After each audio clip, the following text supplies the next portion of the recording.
well, we're going to start and people will be coming in throughout.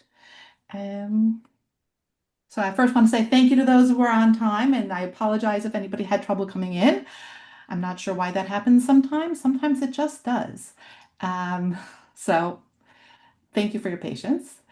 And formally, on behalf of Jewish Unity Through Diversity, we are really honored today to have Dahlia Abraham-Klein join us. Thank you. And we were excited to talk to you in the past about your previous book, Caravan of Hope. And now we're really honored to give everybody a pre-glimpse into the Afghan Central Asian Jewish world through one family story and the book, The Stateless Central Asian Merchant, The Life of Haim. And I'm going to say this name wrong, so I'm going to ask you to say the name, please. Agajan. Agajan. Thank you. The Life of Haim Agajan Abraham, based on his journal, 1897 to 1986. So, Dahlia in general writes about Central Asian Jewish history and the universal system of life through Jewish wisdom. Right. Before we get into the formal presentation, give us a little bit about your personal background. So I know we've had it in the past, but I want to hear a little bit about I who, feel who like you are. who am I? I'm always evolving. I love that. I'm always evolving. It's hard to pin me down. Um, but as of late, I am a partner in Torah. So I teach one-on-one and I also do Zoom classes on using the Torah and understanding how the system, this universe works. And in my spare time, I write books. And this is my fifth book. Writing a book takes a lot of discipline, a lot of time. This book took me 5 years. So this took 5 years of my life, dedicating my time to writing this book. Right. And it was worth it, I have to say. I don't know if you feel it, but I felt it was I worth feel like it. it's worth it in the feedback that I've been getting also. The book, the journal is archived at Hebrew University. So it's something forever that will be chronicled for people to look up at the university. And my grandfather's passport is also at the archives of Hebrew University. That's how important work, that it's such an important piece of work, this journal from 18, to write, to have someone from a first person write from 1897. Right. Right. And it's at Hebrew University or it's at the National Library of Israel? It's at the Hebrew University archives. There's a Central Asian department. There's department, I don't remember the exact name, that it's in the archives there. So like a researcher or a would look in the archives, that's where they would go. Okay. Well, we'll have to look it up and find a link to it as Mhm. well. So I want to just give everybody a little bit of logistics. Dahlia and I are going to talk a little bit. And feel free, please, to write in your questions while we're talking. I ask that you stay muted until we go through a few questions at least, and then I'll invite you to open your microphones. But in the meantime, uh, please do write in questions. Even raise your hand if you think there's something that needs to be said right away. So, um, so let's start. Let's start with the subtitle. You were just talking about that this is really it's a narrative written by your grandfather, Right. and it's from a little known enclave. It's revealing a hidden world of tradition. And tell us a little bit how you came, why you felt you needed to write this book, or how you came to write this book. I think every single book that I've written so far, including this one, came to me through divine, really through a divine message.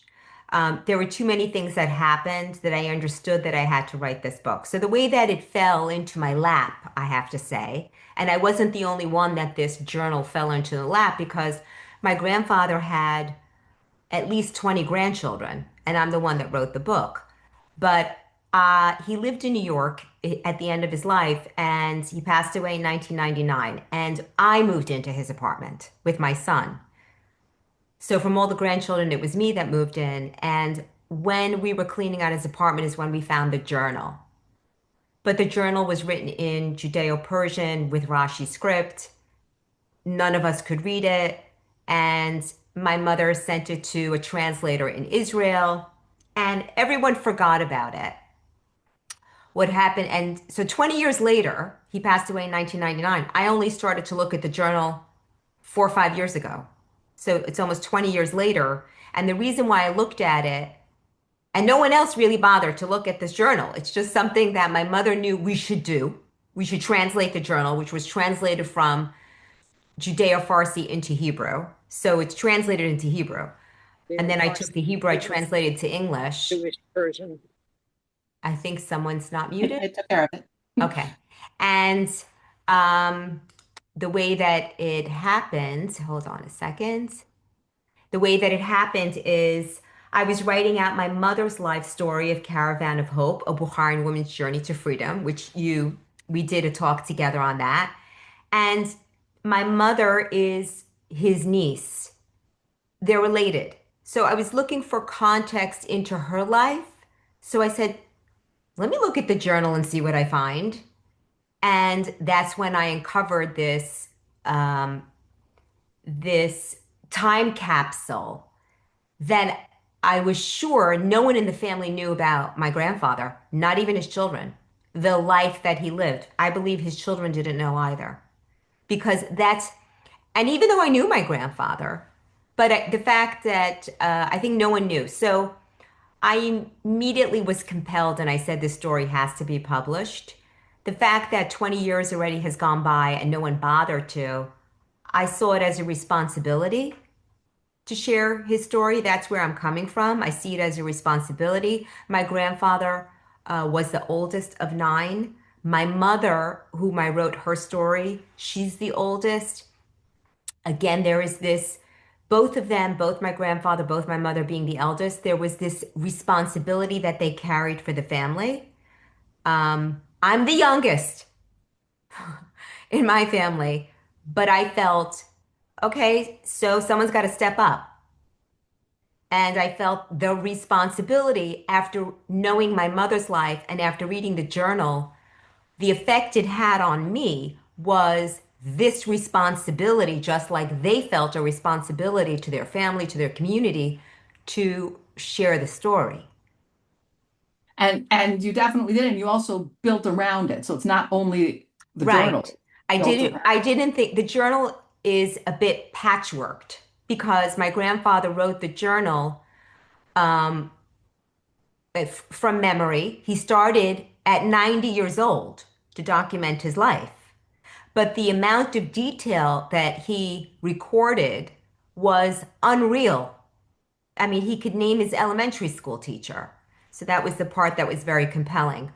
Um, so he only started to write it at 90 years old. And then I said, I knew that because it was written in patchwork form and he had some dates, but I knew that I had to piece it all together, deconstruct the journal and piece it all together with historical context to make it a compelling read. Otherwise, we're just reading a journal and not understanding because he's writing it for himself. He wrote it for himself. He wrote it, I believe, either to jog his memory, either for nostalgic reasons, either for companionship at 90 years old, to have companionship and to write it in that way. And he didn't write it for anyone to read because he never shared it. He Right. just never shared it. So I decided I needed to put historical context around what he's writing and deconstruct this journal in order to make it publishable for someone to want to read it, to understand what is he talking about. So let's give everybody the temporal and geographic place of what we're talking about. We mentioned that he lived 1897 to 1986. Or No, he that's oh, lived, sorry, no, no, so no, I apologize. That his journals cover that 1897 to period, right? It 1986. covers that period, which Right. is a long time. It is a very long time. So I know that you prepared Yes, a presentation to help yes. put us understand what and where we're talking about. So I'm going Okay. to Okay, so this is just so that you see here, this is what the cover looks like. And what you see here is the actual journal. The background is the actual journal. And you'll see that this is Rashi script written in Judeo-Persian. So just wanted to show that. And I thought yeah. that was very important to show. That here is the map of the area. It's Central Asia and Afghanistan. It's called the Jewish Triangle. And what you see here, it is it usually refers to the Jewish Triangle, to the three major hubs of the Bukharian Jewish life and Afghan life in the 19th and earlier 20th century. Obviously, you see that. And it's covering, you see here how it covers. So we have here, you see here these lines going this way. These lines are the Emirate of Bukhara. Now, I just want to have people understand. Oftentimes, when we say Bukharian Jews, people think, you see, here's the capital of called Bukhara, but that doesn't mean, even though I'm part Afghan, part Bukharian, it does not mean that I came from Bukhara. And that's the part I just want to explain, is that the Emir of Bukhara, which an emir is like a sultan. I don't know how to describe the king, the Yeah. sultan, the sultan of Bukhara adopted the peoples from these countries, Uzbekistan, Kyrgyzstan, Tajikistan. He adopted the peoples and he said, "You are Bukharian." And that's how we came to. So it's not, so when someone says they're Bukharian, it doesn't necessarily mean that they came from Bukhara. It could be from these and Turkmenistan too, I believe it was at the time that there were also Bukharians there. But these three countries, Uzbekistan, Kyrgyzstan, Tajikistan, the Emir of Bukhara adopted the peoples and said, "You're Bukharian." So I just want to give some context over there. The That's Jewish important. triangle over here, so we have, just to give you an idea, you'll see Herat is here, which is Afghanistan. Kabul is over here, and we have Mashhad. Mashhad is part of Iran. And the major Jewish communities you'll see here, these are the major Jewish communities. We have Mashhad, Herat, Kabul, Samarkand, and Bukhara, and they all touch upon the Jewish triangle right over here, forming kind of a triangle. These dots here, these small black dots, are where there were Jewish communities over here. My grandfather started out his life in Marv, which was then part of the Russian Empire. Today it's Turkmenistan, but back then it was it was the Russian Turkestan. That's what it is. But today it's called Turkmenistan. So he lived through the formation of the Stan countries. He lived through the Russian Revolution, the rise of Imperial Russia. He lived through so much change and turmoil. So here we have this Jewish triangle. They all touched upon each other. They all moved within these areas. So my family came originally 1700, 1800s from Iran, from Mashhad. Now, the closest city that they could run to when there was a forced conversion in 1839 was to Herat. So you had a lot of Persian Jews that moved to Herat over here.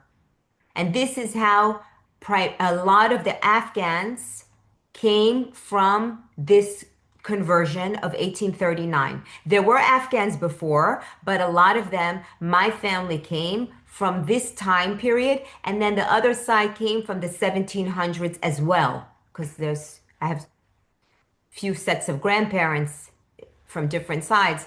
So that's how it kind of formed like this. So that now some of them also from Iran, you'll see they went to Marv. They went over here to Marv, and there was a Persian community in Marv, which my grandfather wrote about in his journal. The Persians went to the closest border towns where they could go to run. That's where they went. And then eventually some moved to Kabul. My family lived in Mazar-e Sharif. They lived in Kabul. And so all of these these were trading networks over here. This is the Jewish Triangle. And over here, what you see, this Fergana Valley over here is up here, this area over here. I had to enlarge it. I had it enlarged. So you see here, Kokan is here. This is the Fergana Valley. My grandmother, my mother is from Kokan. The Caravan of Hope book takes place, and my mother was born in prison, and she was from Kokan, but she didn't stay there in my mother's story. My mother, she went to Kabul. So that's here. But my grandfather's story, my paternal grandfather, his life starts out here in Marv. But he actually, his family didn't originally, he was born in Marv. His parents were married in Marv, but they came from Herat to Marv.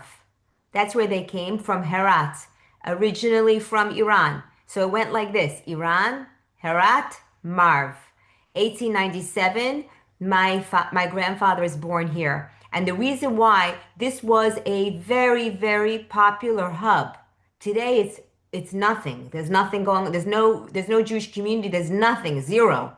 Zero in Marv.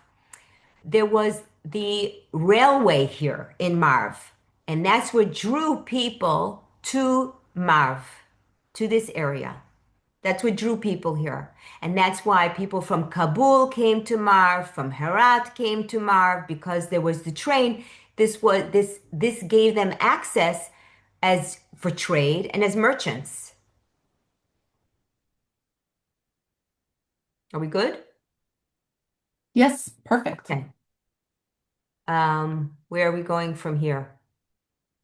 Are you going to the next slide or you want? Oh, let me see what my next slide is because I forgot. Hold on, let me see. Okay, Central Asia under I Russian thought we were going to rule. give a little bit of an overview and then but people are open to writing in your questions, please, even while we're talking. So, Here we have, this is Central Asia under Russian rule. This is the time that my grandfather was living in. So here, where are we? We have the Turkestan. So here is Turkestan.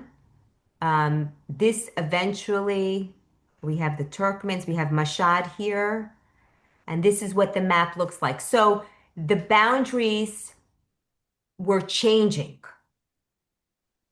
And like I said, so this is now Central Asia under Russian rule.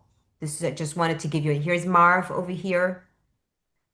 Here's Bukhara over here, and this is just what it looked like. And here's Russia up over here. right. So now we know when and where we're talking about. Now Okay, we can let's understand who we're talking about, maybe. say now. Let's see. Next slide. Oh, this is the Oh, timeline. still fine, okay. This is, there's a lot here. I don't know how much I should go through, or should I go back and forth to this? But this you can see here in 1839, this was the forceful conversion of the Jewish community in Mashhad, known as the Aladad. And this is when the many Jews flee to Herat. Right. So some of these we've been talking about here. Right, I think it helps for people to see it in front of them, and then if we need to come back to it, we will. right. Okay, so I'm going to move forward Mhm. from here. Okay. This, if there's anything you want to ask me first before I even explain what this photo is, we can Well, just, I'm waiting for questions to come in. I have my list of questions, but I think it's nice to see some pictures first. So okay, let's, this is the sarai. Sarai is short for caravanserai. Because they were traders, my grandfather was a trader, the way that it was done is they went in a caravan, and they would travel. It would be, the way that it was is that they would travel 6 donkey days till Shabbat. mm, That's what they called it, 6 donkey days. And this is the way that they traveled. Now, this is the Sarai. This was very interesting. This was in Marv, and it's a large compound, Sarai meaning market. So this is where people would stay in the sarai. And the market would be set up in the sarai as well. And so the traders would come and set up over there and sell and would stay there. So you see, there's 2 levels. There would be places to sleep. There would be places for the animals. There would be places for trading. So this is what the sarais look like. And my grandfather spoke a lot about the sarais because he was a merchant, he was a trader, and most of the business was done in these kinds of areas. Now, this was a fortress, and it had to be protected because there's so much merchandise over here. So this is what the sarai looked like, and this was in Marv, and this was booming at the time of my grandfather in the early part of the 1900s. Should I continue to the next slide or Well, should I'm going to ask you a question about Marv because it's a community that I didn't know about before, and I looked into it. And you mention in the book that it is not necessarily just the Persian community that lived there. It was very Right. much a mixed community, like you said, because it's on the railway line. Right. But can you talk a little bit about the community that was there, the Jewish community? Yes. So the Jewish community, and my grandfather, he wrote about it. He said here, there were three synagogues in the city, the Afghan community, the Bukharian community, and the Ashkenazi community. That's what, and he wrote this down. The Ashkenazi synagogue was opposite our synagogue, and my grandfather, and then he writes, my grandfather, Shmuel Gargi, served as the rabbi for the Ashkenazi Jews because there, and he's very specific. He said the Ashkenazi community was not very large. There were maybe about 30 families. How the Ashkenazim ended up there is from the Pale settlement. There were probably workers around the railway. So they ended up over there. That's how the Ashkenazi ended up over there. He writes the Bukharian Jewish community numbered about 50 families, and then there were about 10 families from the Persian Jewish community. So, and then there was the Afghan community. His father was his grandfather. They were the shochet for the community. The shochet is a kosher ritual slaughterer For for all the. the communities, Sorry. for all the different Jewish communities, Yes, which is yes. a wonderful thing also. I mean, you have a Persian rabbi in a Ashkenazi synagogue, so I kind of like the interactions there. I think they, yeah, because I think, well, I think if you're choosing to go to Marv or however the Ashkenazim got there, you already have to be a kind of person that will acclimate to that. You already Yeah. have to be that kind of person probably that would acclimate to that. So he wrote about who was there, and then he also shared that he shared that the Russian authorities divided the population. The authorities divided the Persian-speaking Jewish population in Turkestan into three categories to distinguish them from the Ashkenazi Jews, and they granted different rights. Right. Jews who could prove that they had lived in the region before the Russian conquest were labeled local Jews. The Russian conquest of Russian Turkestan was in the late 19th century. Then they were considered Russian citizens. The second category were Bukharian Jews, and the Russian authorities used this term to refer to Jews who had only come to Russian Turkestan from the Emirate of Bukhara after the conquest, and then which was the early 20th century. And I already said why the Bukharian Jews were coined Bukharian Jews because of the Emirate of Bukhara. Mhm. And um, so this is how they divided the people. My family, my grandfather gets caught in between these cultures because as we progress, and you'll read, and we read in the journal once the audience reads the journal, Mhm. is he's stuck. He's in Russian Turkestan and he's not Russian, so he gets stuck. Which eventually what happens is that they are deported from Marv to Samarkand, which is that's what happens, and it's called the deportation from Marv. And so because, and this is why I named the book The Stateless Central Asian Merchant, because for his former years, he was stateless. And it was a bonus in some ways and not in some ways. So let's talk a little bit about how it was a bonus. The fact that he was stateless, he was just Jewish. Hmm. And the fact that he was just stateless, as well as the family, forced them to huddle together, forced them to rely on each other. And the reason why the trade network, particularly in my family, is because my family were so spread out all over the region. If someone, the reason why my grandfather ended up in Samarkand is because he had an uncle there. So there was this heavy reliance on family, extended family, to help set you up. And that, as bad as it may sound as being stateless, that actually is what kept them together, interconnected and reliant and fiercely Jewish. Right. And yeah, and there is this wonderful known that they stay within communities, and I think that's beautiful. So I don't know if you want to go to the next slide, but I had another question about Marv.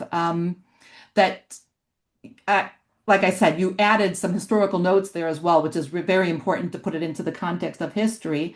And for example, the typhus epidemic or pandemic in Marv, Right. and I'm selling ice door to door and drinking Yes. mare's milk to damaged lungs. How did you do that research, or what was the significance of adding those?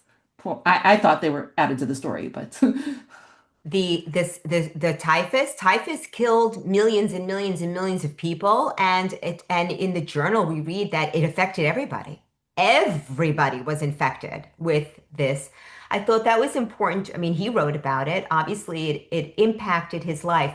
But in every single, so interestingly enough, what made my grandfather's story also very compelling is because something that your audience probably never heard of is a very customary medicinal um, drink was something called kumis, yeah, which is mare's milk, interestingly enough.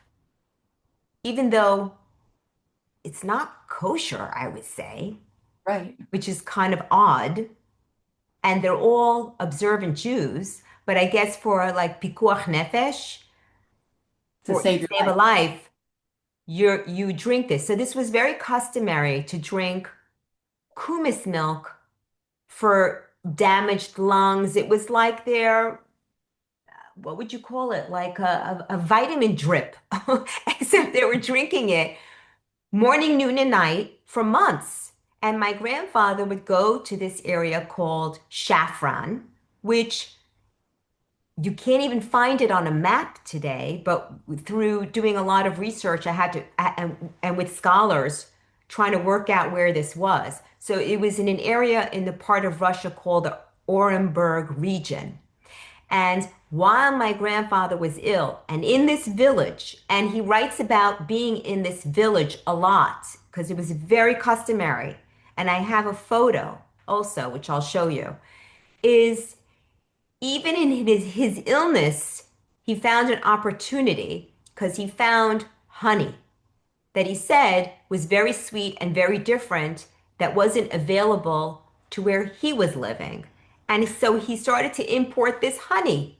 And I think what separated him and made him a pioneer is that every single appearingly downside in his life, he found an opportunity to make money, which is which as comical as it is, but I found that inspiring.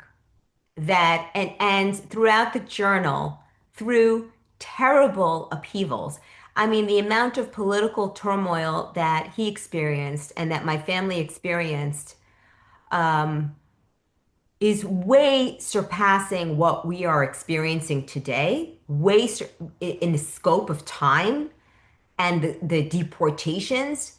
It was just a matter of fact life. It was just the way it was. And what was interesting that we read in the journal is his focus was never on the political upheavals that were going on. And that is also another message is that the survival skill of Central Asian Afghan Jews was not focusing on the political upheavals, but how to pick up and move and use the opportunity and start again if you have to. And it's just the way that it was. There was no, you don't get a sense in the journals of any trauma, any victimhood. Resilience was just something that was built in, and he wouldn't even describe himself as resilient. It's just the way it was. And you just build on it because you're in survival mode all the time. But you don't know you're in survival mode because this is all they know. This is just the way that it was. It's only me living in America, reading the journal. Am I real? Did I? It's not that I didn't realize. I knew this all the time. How lucky, how grateful we are. We should be for what we have. Um, We because want to make sure we get through the pictures. Yes, So, let's go to the next slide. Okay, so my grandfather, one of the occupations, very typical of Central Asian Afghan Jews as well, is caracal skins. It's a special type of, and my grandfather was in this trade, the family was in this trade for many years. And this is what it looked like. And my grandfather goes into extensive detail about the caracal skin business, extensive, which all of this, by the way, I did not know about. hmm, And I knew my grandfather. I did not know about any of this. So this is what the caracal, this was a very thriving, the fez hats that you see here, this is the caracal skin. This was and it was very expensive. And the Europeans love this. And it's particularly London. It got exported to London, and the Russians love this. We also as well. So let me get to the next slide. This is a family picture, and I can share what this family picture is. yes, This is please. my grandfather right here. This is my grandfather. I am surmising now, no one is around to ask when this picture was taken. Right, But I'm surmising when it was by his age. right. He looks like he might be 13 years old. He might be 13 years old at this point, maybe older. This is his mother. This is his baby brother. He is the oldest of nine. I'm surmising he was 13. I'm surmising that in this picture, they are already in Samarkand because his bar mitzvah, they were deported in 1911 from Marv and they went to Samarkand. And this photo even might be a bar mitzvah picture for all I know, because he had a bar mitzvah. Um, Did they celebrate a bar mitzvah? yes, it was celebrated. It was a very big celebration in Samarkand, and it was the only um, uh, celebration in the courtyard that was public, and as a result, the authorities found out about it. Someone told on them, and my grandfather, Chaim's father, Rachamim, was deported, and he was deported to Astarabad in Iran. Which is why he's not in the picture. He was deported. Exactly. He was deported, and they didn't know anybody in Astarabad. They didn't know anybody. They didn't have any family.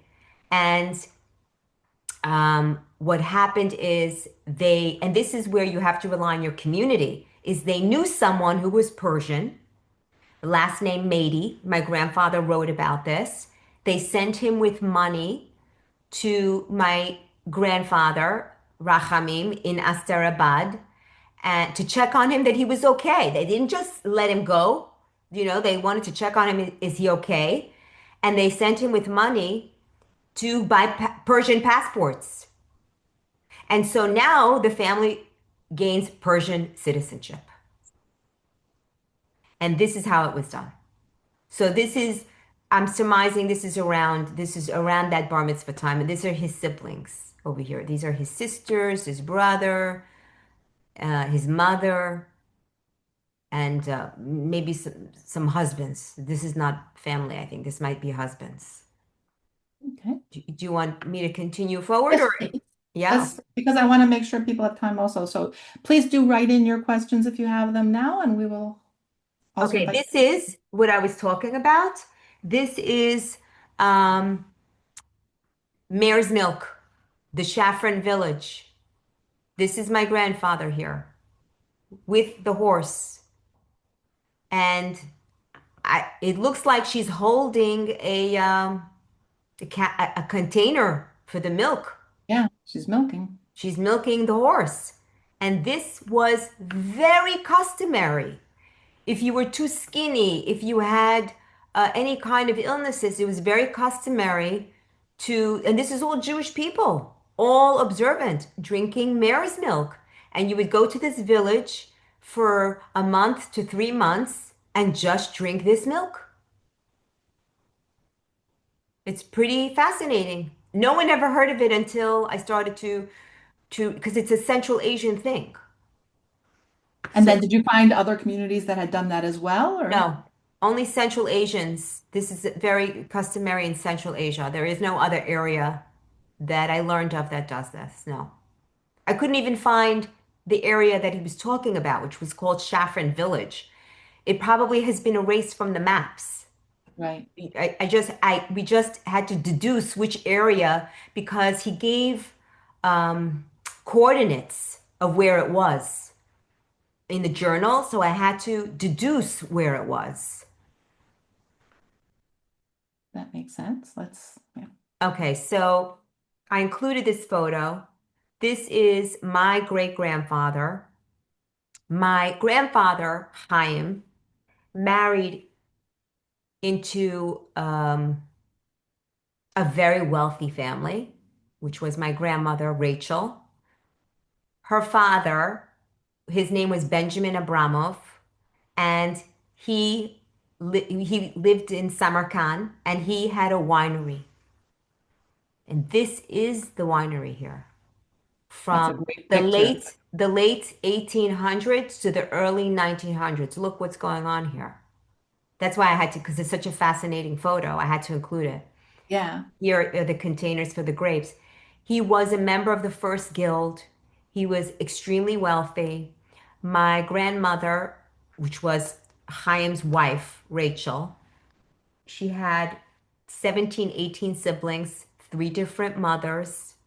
Oh, not at the same time. N- Not at this, some were at the same time, two were at the same time. Okay. It was not uncommon for a very wealthy merchant if his wife only gave birth to girls Right. to take another wife for boys. It was not uncommon. And that's what a wealthy merchant. Now, what happened is um, the Russians came in 1918. He passed away at a young age, 65. She was only 5 years old. So imagine he had her at 60 and she was 5 years old. And he passed away. And the Russians decided that the Jews were an enemy of the state and they requisitioned the property. They requisitioned the business. So this is why the Jews in the area of Central Asia and Afghanistan, they went through a lot of turmoil. It depends on who was in charge at the time. Who did they have the good graces of at the time? So that photo was the late 1800s. This was my great grandfather. And that's why I wanted to share it because my grandfather writes extensively about his in-law, Benjamin Abramov, and he writes extensively about them. And he was very close with his brother-in-laws. And that's the other reason why I included because he wrote a lot about them. I'll go to the next. Hmm. Let's do a few more pictures and then we'll. Okay, so this is the Emir of Bukhara's palace. And this is the early part of the 20th century. The reason why I included it is because um, my grandfather, this is an incredible story. But what happened is there was the Russian Revolution, and there were rumors where he was in Samarkand that Bukharian Jews were being slaughtered and the bodies were left dead in the street. So my grandfather decided now is a good opportunity for me. So they were looking for volunteers to go and bury the dead in Bukhara. And my grandfather, and so they were asking Jews in Samarkand, young men, to go to Bukhara to bury the people that they thought were in the street. Now, there's no And now WhatsApp, we're talking about the city of Bukhara, not the the city of region. Bukhara, right? This is the palace of the Emir of Bukhara. At this point, he's already ousted, and the Emir of Bukhara is ousted. And my grandfather said, I'm going to go to Bukhara because I have merchandise in Bukhara, and now is a good opportunity for me to go and volunteer and to check on my merchandise that it wasn't confiscated. So he went to Bukhara. So for two reasons, that's why I say every opportunity there was, and it was, I think, a paid trip, which is why you utilize this. And what happened is they found that the Jews were in fact not dead in the street, but the communists placed him in the palace of the emir with few other Jews. This is the palace. And he wrote in the journal that imagine he's living in this palace for 2 weeks, and the communists said that, and he said, "Oh, I saw beautiful figs there, and and he was enjoying himself." Okay, aside, he took care of his merchandise in Bukhara and the warehouse. But the communists said to him and all the people that were staying in this palace, "Feel free to take whatever you want," which I found incredible. Hmm. Yeah, and if you saw pictures of what was inside, fabrics, carpets, and the people that were staying there with him, they took, except my grandfather. He said, I didn't want to take something that did not belong to me, and also because his religious Jewish conviction, where did this money come from? It came from on the blood of who? From who? And so he didn't want to take it, and he didn't take it. So that was why I put the photo there of the Emir of Bukhara. That's where my grandfather lived for 2 weeks. Is there any questions you have, or do you want me to continue? Let's go through one or two more pictures and then we'll end the slideshow and open it up to. Okay, this is a typical home in Samarkand. This is one of the my family members in Samarkand. It's imagine this is one side, and then it forms a U. It forms a U. So Benjamin Abramov, my great grandfather, the one that I showed you, the winery, the photo doesn't do justice because it's showing a very small piece. It's the size, his compound was the size of a city block. A city block. It had, it had a synagogue. It had a bar mitzvah ballroom. It had places for guests. It was multi-generational. So it's hard to show this picture to do justice of how wealthy they were and what they did with their money. Their money was to help the community. It Right. wasn't And one of just the things about building palaces for themselves. in the Bukharian neighborhood in Jerusalem, you see some of the Shonat mansions Bukhara. built. Yep. So Some of the this community, my great grandfather, including this community, they built Shonat Bukhara. They gathered money from people and they said, we need, and this was the late 1800s, and they said, we need to go build a community in Eretz Yisrael when it was Ottoman Empire still. The Ottomans were there. Mhm. And they built this Shkunat Bukhara. And it wasn't like, it just so happens my great grandfather was very wealthy, but it wasn't just wealthy that donated.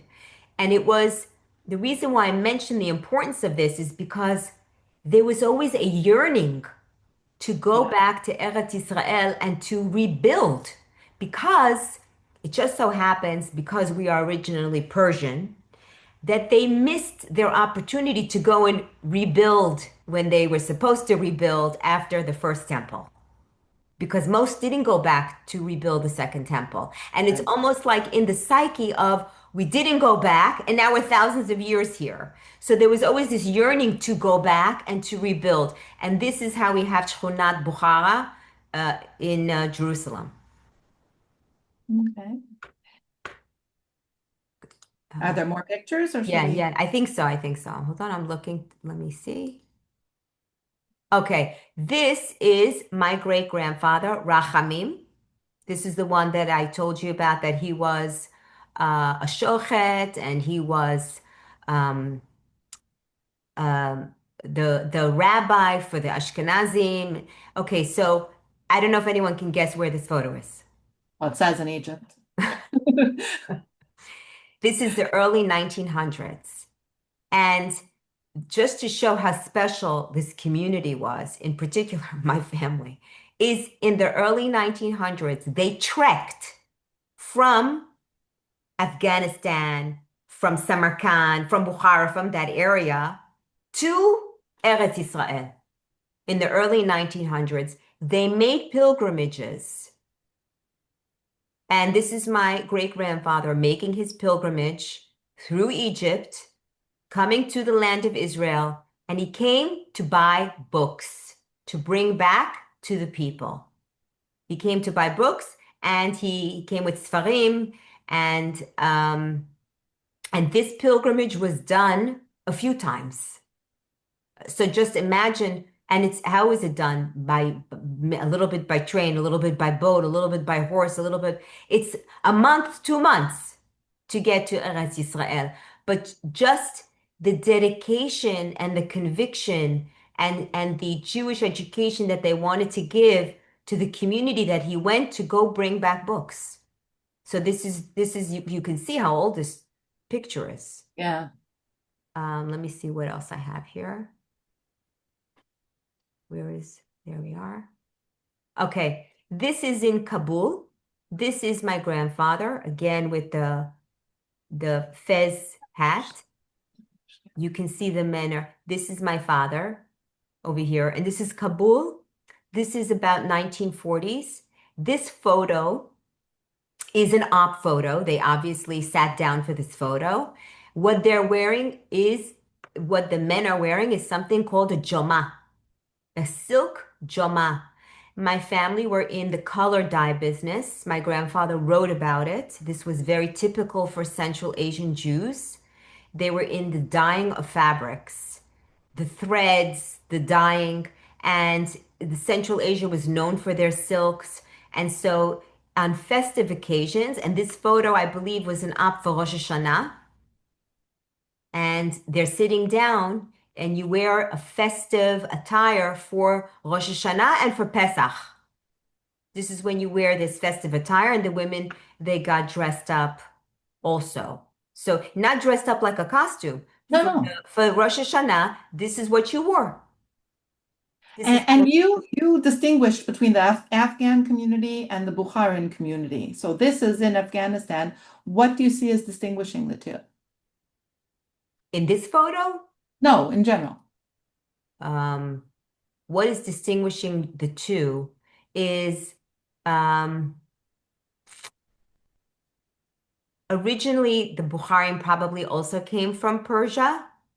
I would the Bukhar my grandfather is not from the Russian subjecthood. My family was not from the Russian subjecthood. He was more from the Afghan subjecthood. The language is different dialect as well. The Bukharim that we know today are more Soviet. Um, and my family was not so, it was not influenced by the Soviet as much.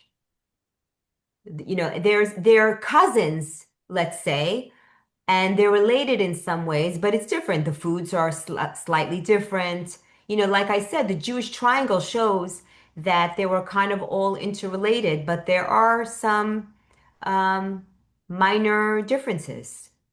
Okay. Thank you. Let's see what else there is here. Let me see if I have more I do photos. encourage people who have questions to please, I still have a whole bunch of questions, but we're going to be wrapping up soon. So I want to make sure So that if this will someone be the wants to, last photo that I show. This is my family now. My grandfather, my grandmother Rachel. Her father was the one that had the winery, the grandchildren, and this is in Italy. So a part of my family moved to Italy because there was opportunity there after World War II.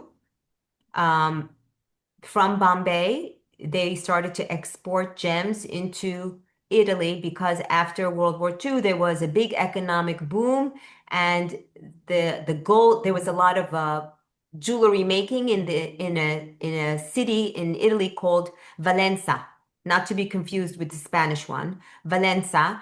And so my family moved to Italy.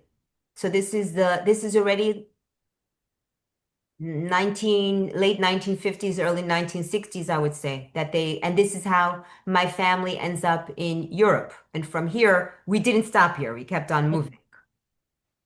I think this is the last photo. And then from here, I'll stop here.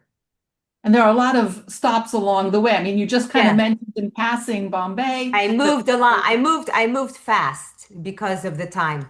You have to read the Yeah. book. You definitely have to read the book because there are lots of stops along the way. There are lots of things. One of the things I wanted to mention, yeah, we can leave that up for a few minutes if you want. But one of the things I wanted to mention is you noted that he didn't take anything from the Amir's house. And in the first entry that you have in the Yeah. book, as the family background, he writes Right. the date as January 24th, 1989, with the help of God. Right. He He writes was, Be'ezrat Hashem. I Everything is with the help of God. It was just everything is with the help of God. And that's how he lived his life with this principle. And not that he was, I have to tell you, most of the Jews, everybody was observant. This was just a way of life. I'll give you one little example of this. Um, and how observant they were. My grandfather wrote in the journal of two separate stories of two Persian merchants that accidentally died, but they weren't a part of the community. They were merchants in the community just trading. And he said that the whole community mourned for this merchant, and they did something called, he didn't write it, but he alludes to something called uh, Arufa.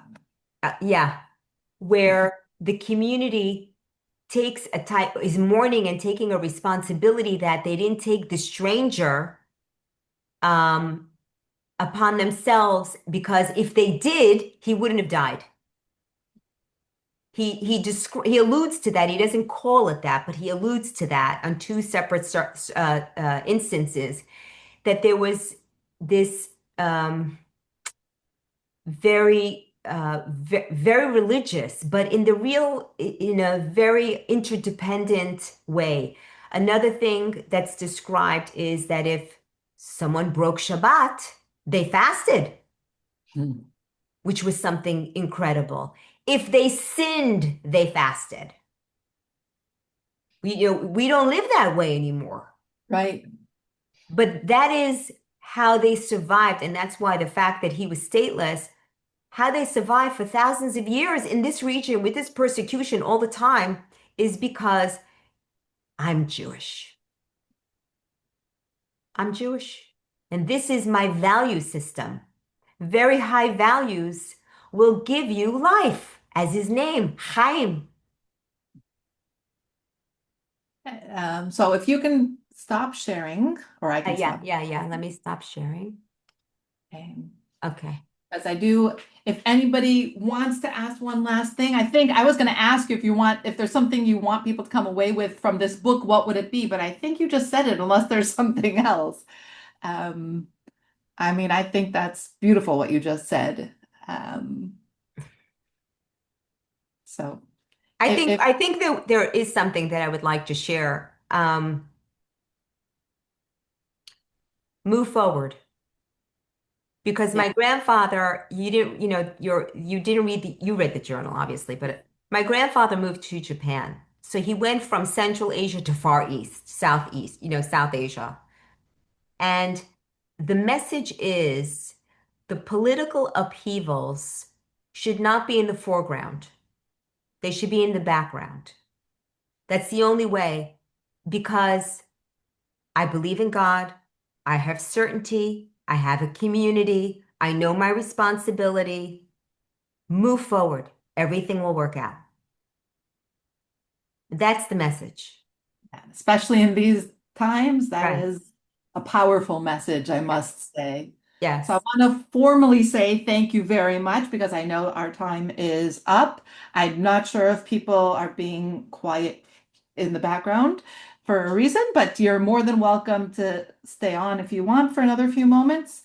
But I wanted to at least say thank you so much, Dahlia. I encourage everybody to read the book once it comes out on September 15th. I believe you could pre-order it as well, right? Yes. It's On available on Amazon already.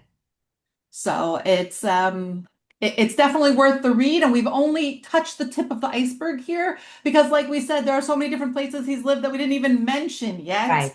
and those that we just mentioned in passing, there Right. are stories in all of